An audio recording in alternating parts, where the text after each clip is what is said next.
안녕하십니까. 경남대학교 군사학과에서 국방로봇을 가르치고 있는 엄홍섭 교수입니다. 최근에 한국의 인구 감소로 인해서 병력 절벽이 다다랐습니다. 그래서 상당히 국방 유지에 큰 애로사항을 겪고 있는데요. 그 대안으로서 전투 로봇이 많이 대두되고 있습니다. 과연 이것이 적절한 대안이 될 것인가, 여기에 대해서 알아보도록 하겠습니다.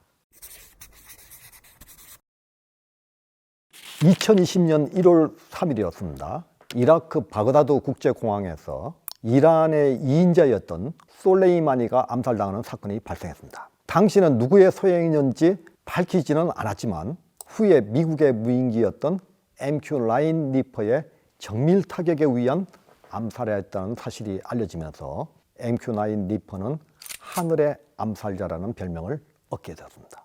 MQ-9 리퍼는 항속거리가 5,900km에 이르고 480km의 속도로서 15km 고도에서 14시간 동안 채공을 하면서 헬파이어 미사일이라든지 GBU 레이저 폭탄을 정밀 타격할 수 있는 능력을 갖춘 공중 로봇입니다.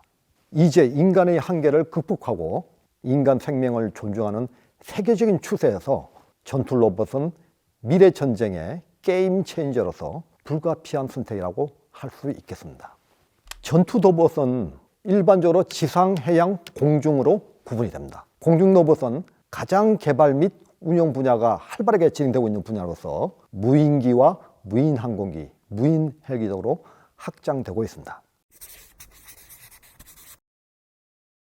미국은 로봇과 인공지능 분야에서 세계의 흐름을 선도하고 있습니다. 군사 분야에서도 2000년대에 통합 로봇 프로그램과 미래 전투 체계를 시작으로서 사업을 추진한 결과 현재는 지상 및 공중, 해양 무기 체계 분야에 갈목한 성과를 거두고 있습니다. 미 국방부는 개발 가능한 기술을 중심으로 인공지능, 클라우드 컴퓨팅, 극초음속 군집 드론과 초소형 큐브위성 클라우드 사업을 준비하고 있는 것으로 알려졌습니다. 특히 군집 드론은 상호 네트워크로 연결되고 동기화된 다수의 소형 드론들이 공중의 벌이라든지 육상의 개미 또는 수중의 피라니아 무리처럼 군집을 형성해서 집단의 시너지 효과를 발휘해서 적을 압도하는 개념으로서 상당한 연구가 진행되고 있습니다. 현재 미국이 가지고 있는 대표적인 로봇으로서는 글로벌 호크라든지 MQ-9 리퍼, 그리고 빅독 견마 로봇, 마일스 무인 지상 전투 차량, 기타 장애물 탐지 및 제거 로봇 등이 있습니다.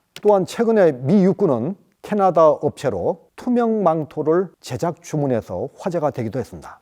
투명 망토는 메타 물질을 이용해서 빛을 투과시킴으로써 물체가 보이지 않게 하는 원리를 이용하고 있는데요. 450g 무게에 8시간 지속 효과를 나타냄으로써 병사의 생존성을 높일 것으로 예상됩니다. 우리나라에서도 호주에 수출하는 보병 전투 장갑차인 레드백에 전파를 흡수해서 냉각시키는 개념의 열상 위장막을 장착하기도 했습니다. 미래에는 어떤 이런 인명 존중 개념에 의해서 이 분야에 대한 연구가 더욱더 활발히 진행될 것으로 예상이 됩니다. 이스라엘은 산학연 협력하에 군 작전 운영에 필수적인 소요 위주로 전투 로봇을 개발하고 있습니다.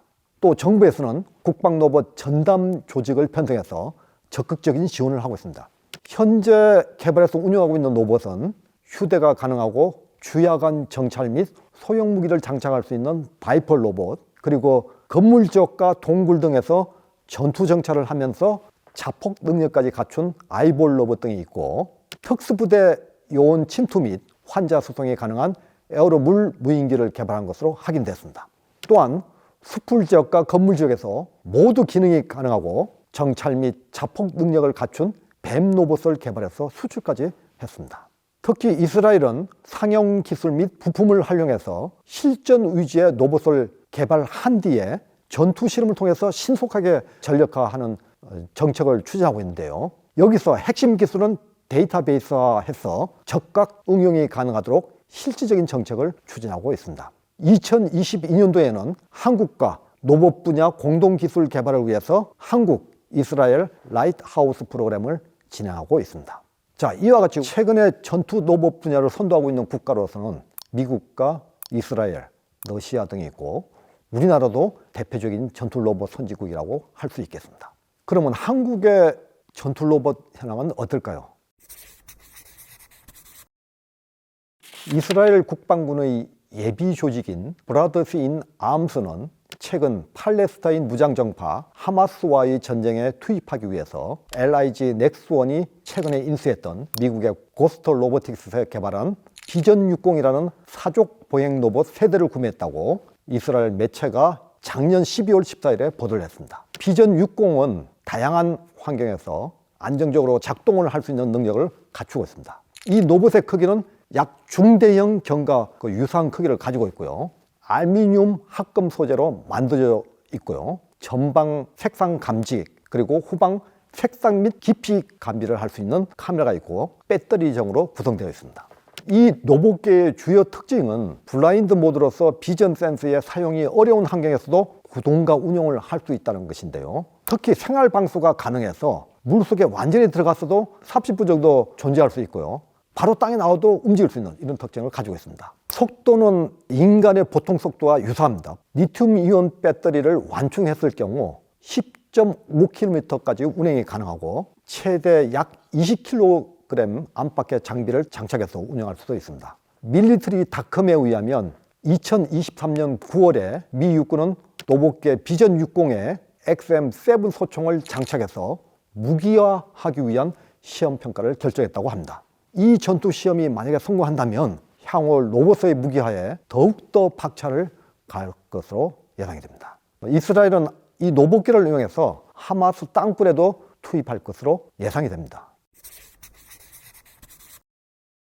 우리 국방부는 향후 15년간의 중점 투자 분야로서 유무인 복합체계를 선정해서 유무인 협업 및 자율 임무 수행 그리고 차세대 워리어 플랫폼을 개발할 예정이고요. 방위사업청에서도 앞으로 집중 육성할 5대 국방 신산업 중에 하나로서 로봇 분야를 선정했습니다. 지금 한국의 전투 로봇 현황은 지상 로봇으로는 폭발물 탐지 및 제거 로봇, 그리고 무인 수색 차량을 이미 개발했고요. 그 다음 제대별 무인기와 대테러 작전용 다족 보행 로봇, 그리고 착용형 근력 정강 로봇 등도 이미 개발해서 시험을 하고 있습니다. 인간이 아무리 빨리 뛰려고 해도 근육의 한계 때문에 빨리 못 뛰는데 이것을 착용하면 더 빨리 뛸 수 있고 또 점프를 하더라도 보통 3, 4m 이상을 점프해서 장애물을 건너갈 수 있는 이런 능력을 부여하는 그런 로봇이 되겠죠. 그리고 해양 로봇은 무인 기뢰 처리기를 이미 개발했고요. 그리고 수중 자율 기뢰 탐색체, 해양 정찰용 무인 항공기도 개발해서 시험 중에 있습니다. 공중 로봇은 중고도 무인기를 개발 중이고 무인 전투기와 무인 헬기에 대한 개념 연구를 현재 진행 중에 있습니다. 그리고 로봇 관련 핵심 기술은 경전투용 다중 로봇 제어 기술과 야지 험지 고속 주행 기술, 그리고 연안 감시 무인 수상 정정에 대한 연구 개발이 진행되고 있습니다.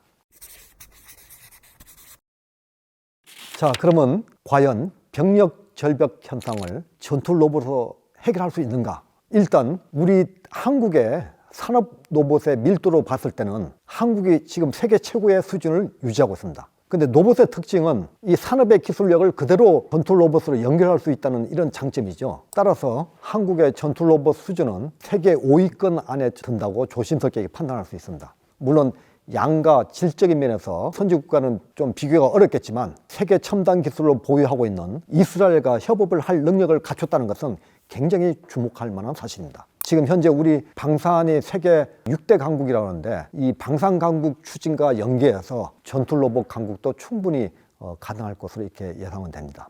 현재 문제가 되고 있는 병력 절벽 현상이 현실화된 상태에서 중요한 것은 어느 일정 수준의 국방 수준을 유지하는 것이겠죠. 사람이 전투하는 걸 로봇이 똑같이 이렇게 바꿀 수는 없잖아요. 지금 막 사람이 싸우는 전투 방식을 로봇이 들어왔을 때 로봇과 인간이 같이 합일체가 돼가지고 전투를 어떻게 할 것인가 이걸 굉장히 고민해야 되죠. 그러면 이러한 대체 수단으로서 우리나라의 입장에서는 로봇 또는 AI가 불가피한 선택이라고 할 수 있습니다. 그러나 우리가 좀 여기서 조심해야 될 생각은 병력 감소 수준을 전투 로봇이 그대로 해결해 줄 것이라는 대체 개념인데 이는 상당히 위험한 결과를 초래할 수도 있다는 것입니다. 상당히 위협적이죠. 지금 거의 핵무기에 상응하는 위협이 되지 않을까. 핵무기는 일부 보유하고 있는 나라를 제한하고 또 여러 가지 이제 협약을 거쳐서 통제를 하고 있거든요. 근데 이 로봇은 일단 통제 자체가 쉽지 않고 카피가 굉장히 쉽죠. 그래서 하나 만들면 그 만들 수 있는 속도가 엄청 빨라지기 때문에 어느 순간에는 도저히 통제할 수 없는 그런 양이 되기 때문에 제가 봐서는 병력 절벽을 해결할 수 있는 수단이 될 수 있지만 또 인류로 봤을 때는 굉장히 큰 위협이 되지 않을까. 그래서 지금 미국을 중심으로 이 전투 로봇에 대한 통제 움직임이 굉장히 활발하게 진행되고 있고요. 그래서 우리나라는 지금 오픈을 시켜서 하고 있는데 미국에서는 굉장히 좀 조심스럽게 접근하고 있습니다. 그래서 미국에서 이렇게 보면 보안이 굉장히 철저하고요. 여기에 대한 통제도 좀 심하기 때문에 또 미래의 전쟁은 실현화될 것 같기도 하지만 굉장히 큰 위협이 되지 않을까 이렇게 생각이 되는 거죠. 로봇의 특성과 장점 그리고 제한 사항을 동시에 고려할 때 로봇을 인간과 1대1 개념으로 대체한다는 것은 현재 상황과 기술 수준으로 판단할 때 불가능하기 때문에 정확한 전투의 분석 그리고 재설계 그리고 인간과 로봇의 역할 설정 로봇을 제작할 수 있는 기술 수준을 정확하게 고려해서 미래 전쟁을 잘 구상하는 것이 중요합니다. 만약에 이렇게 좀 치밀하게 이루어진다면 현재 우리가 인간만의 이 전투 수행 개념 자체를 완전히 바꿀 수 있으므로 굉장히 그 신중한 접근이 필요할 것으로 이렇게 생각이 됩니다. 이런 전투 수행 개념이 바뀌면 현재의 병력이라든지 무기체계 구조, 여러 가지 군사과학기술 수준, 그리고 전망, 그리고 현재 우리 군사 조직 전반적인 업무 추진 시스템을 분석해서 단기, 중기, 장기적인 로드맵을 작성해가지고 꾸준하게 추진해야 될 것으로 판단이 됩니다. 제가 준비한 내용은 여기까지입니다. 내용이 유익하셨다면 구독과 좋아요, 알림 설정을 부탁드립니다. 감사합니다.